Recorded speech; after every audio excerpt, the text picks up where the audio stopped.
Plus de 220 maillots des Lions indomptables, estampillés 14, saisis dans le nord du Cameroun, à Sankéré. Les amis, la douane camerounaise a saisi plus de 220 maillots de nos Lions indomptables, de la contrefaçon, de la pure contrefaçon, saisis à Garoua, qui entraient dans le territoire camerounais. Les amis, vous comprenez pourquoi est-ce que Samuel Tufis est autant détesté. Comment est-ce qu'ils vont aimer Samuel Tufis? Comment est-ce qu'ils ne vont pas le détester?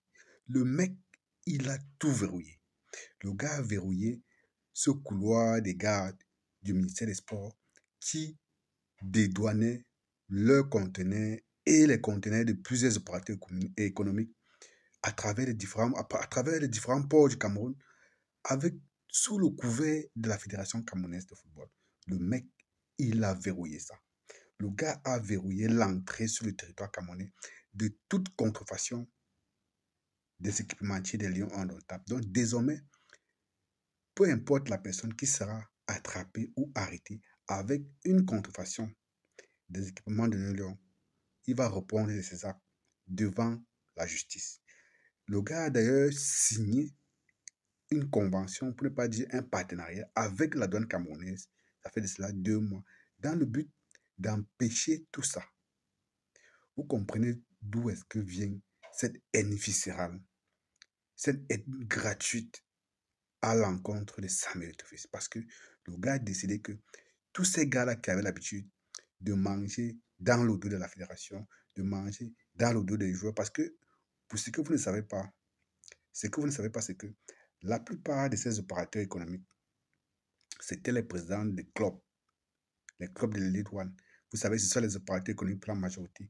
Donc, les gars utilisaient le couvert de l'Africa Foot pour se faire beaucoup d'argent à leur propre compte. Donc, les gars utilisaient le nom de l'Africa Foot pour dédouaner leurs marchandises, vendre leurs marchandises, mais délaissaient les joueurs, ne construisaient aucune infrastructure. Vous voyez pourquoi ces gars-là sont assez remontés aujourd'hui. Vous voyez pourquoi est-ce que plusieurs présidents de clubs, si vous faites un peu le calcul, si vous faites un peu un flash, vous allez voir que la majorité de ces présidents de clubs qui ont décidé de se léguer contre Samuel Tufis, ce sont ces gens-là, ces opérateurs économiques-là qui utilisaient le couvert de l'Africa Foot pour faire leur business, pour faire entrer les marchandises dans les ports du Cameroun, ou principalement par le port de Douala.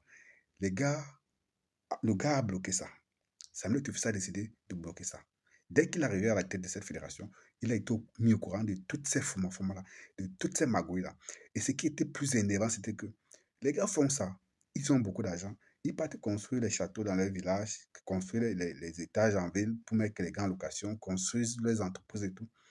Mais les principaux acteurs de leur société sportive, que sont les clubs, sont en souffrance. Les gars ne payent pas les joueurs, les gars ne payent pas les joueurs. Pour peu qu'on leur impose un petit cahier de charges, que respecter ça. Les gars décident donc de se léguer contre Samuel Tufis. Voilà la raison principale.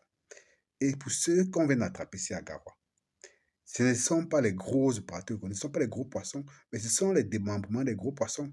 Pourquoi? Les gars sont obligés maintenant d'aller contourner, passer par les postes frontières, un peu reculer, parce que c'est devenu compliqué de faire dédouaner, de faire entrer la contrefaçon par le port de Douala. Parce que la douane veille au grand. Le partenariat que Samuel Tufis a signé avec la douane est en train de mettre les gars mal à l'aise. Il faudrait que je vous dise la vérité. Ça met les gars mal à l'aise. Vous voyez, les gars sont obligés de trouver les voies de contournement. Les gars partent jusqu'à vers le Nigeria pour entrer par Garoua. La dernière fois, c'était vers l'extrême nord, encore plus loin à Garoua là-bas. Les gars essayent. Donc, les gars sont en train de chercher les failles de la douane pour faire entrer la contrefaçon au Cameroun. Vous vous souvenez, il y a cette journaliste de Vision 4, je crois que c'est Annette, qui avait réalisé un reportage à Yaoundé, au marché Mekolo, pour dire que malgré la vigilance de la douane, il y a des Camerounais qui réussissent encore à entrer avec la contrefaçon. Est-ce que vous savez qu'après ce reportage, ces gens qui avaient été interrogés sous caméra cachée, en fait, parce qu'elle n'avait pas présenté le visage de ces gens-là, ces jeunes avaient été interpellés par la suite. Vous savez, les renseignements au Cameroun, les gars sont puissants, hein. Quand ils décident de faire le travail, véritablement, les gars font le boulot.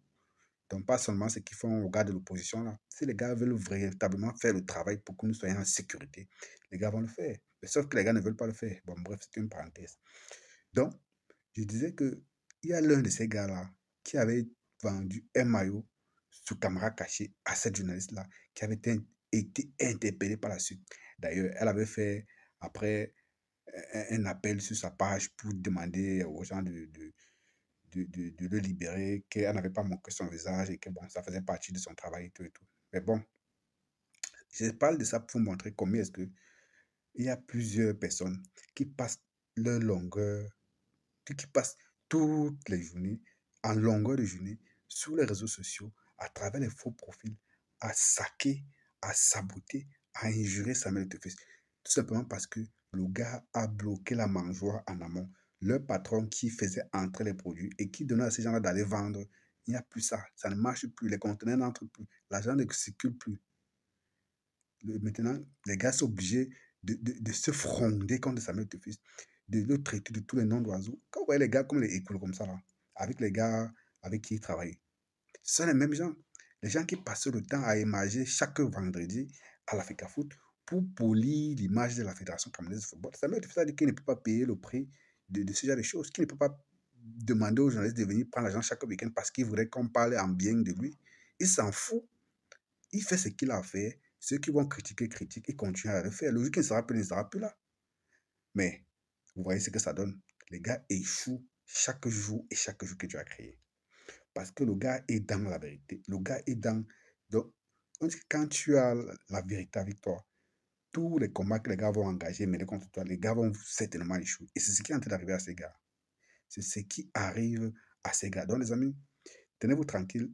Moi-même, ça me fait mal parce que pour se procurer un maillot maintenant, il va falloir mettre de l'argent. Il va falloir avoir un peu de sous parce que donc, les maillots qu'on te fait étaient ou sont quand même relativement moins chers par rapport à ceux originaux de l'entreprise Fortune elle-même. Mais bon, il faut aussi comprendre que l'Africa Foot est dans son bon droit d'interdire la vente de la contrefaçon parce qu'il faudrait bien que, étant donné que l'Africa Foot a l'exclusivité sur le territoire camerounais de la vente, donc de la commercialisation de ces maillots, il faudrait bien que l'Africa Foot ait de l'argent pour tourner, pour payer les salaires des gens qui travaillent à l'Africa Foot, en tout cas pour leurs multiples tâches, quoi. Donc, les amis, c'est ça aussi. Quand on dit qu'on soutient l'équipe nationale, il faut aussi apprendre à serrer le cœur. Si on a envie de s'acheter un maillot, je crois qu'ils avaient dit que le maillot supporté, c'est dans les 38 euros. Je ne sais pas combien ça fait en France, mais ça fait des choses de 20 000 comme ça, ou 17 000 francs. Bon, pour ceux qui ne peuvent pas s'en procurer, ce n'est pas très grave. On n'est pas obligé de mettre un t-shirt pour supporter les Lions. Et on n'est pas obligé d'invectiver, d'insulter Samuel Etofis parce qu'il a bloqué les robinets. C'est le travail que vous demandez au président Paul Biya chaque jour que Samuel Etofis est en train de faire. Vous êtes les premiers à insulter Samuel Etofis. Mais vous êtes les premiers à vous plaindre que Paul Biya gère mal. Que depuis qu'il est là, voilà un gars, un jeune qui est venu vous montrer que il arrive avec la rupture. Il décide que non, on change tout le système. Les vieilles habitudes ont la peau dure. Les gars veulent le tuer. Les gars veulent couper sa tête. Vous devez protéger Samuel Etofis. Je vous dis tout ça. Vous devez le protéger parce que le jour qu'il ne sera plus là, vous allez vous rendre compte que non. Ce gars avait une vision 100 ans en avant, 1000 ans en avant, et il était incompris. Mais il sera déjà trop tard. En tout cas, les gars, partagez ma séquence vidéo. On se retrouve très bientôt pour de nouvelles vidéos.